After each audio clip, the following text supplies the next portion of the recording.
Hello guys, good morning everyone. তো আজকে আমরা যাচ্ছি তমলুকে বর্গমা মায়ের মন্দিরে পুজো দিতে। আমার হেয়ার স্টাইলটা বিনা কাল মেশিনে আমি করেছি, কেমন লাগছে বলো সবাই। তো সকালে টোটো না পাওয়াতে পায়ে হেঁটে স্টেশনে যাচ্ছি আমরা। মা খুব সকাল সকাল উঠেছে, তাই মায়ের প্রচুর ঘুম পাচ্ছে।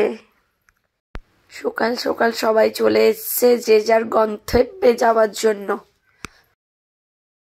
বাড়িতে নেল পলিশ পরার টাইম পাইনি, তাই এখানে এসে পড়ছি। আমরা তমলুকে চলে এলাম আর 7:10-এ। এবার যাব আমরা মন্দিরের দিকে। খুব দ্রুত গতিতে কয়লার ট্রেনটি চলে যাচ্ছে, দেখতে পাচ্ছ তোমরা সকলেই।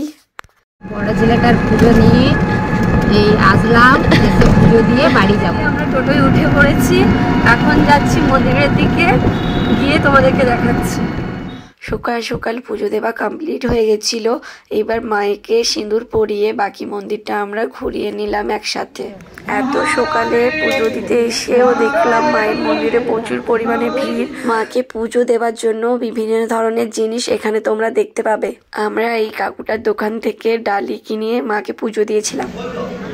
ফাইনালি আমাদের পুজো দেওয়া কমপ্লিট হয়ে গেছে, এখন যাবো বাড়ি। পুজো দেওয়া কমপ্লিট, তাই বর কুরকুরি কিনে দিল।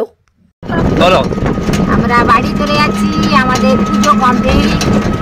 আর আমরা পুজো দিয়ে এবার বাড়িতে গিয়ে রান্না বান্না করে দুটো ভাত দিয়ে টানা ঘুম দিয়ে দেবো।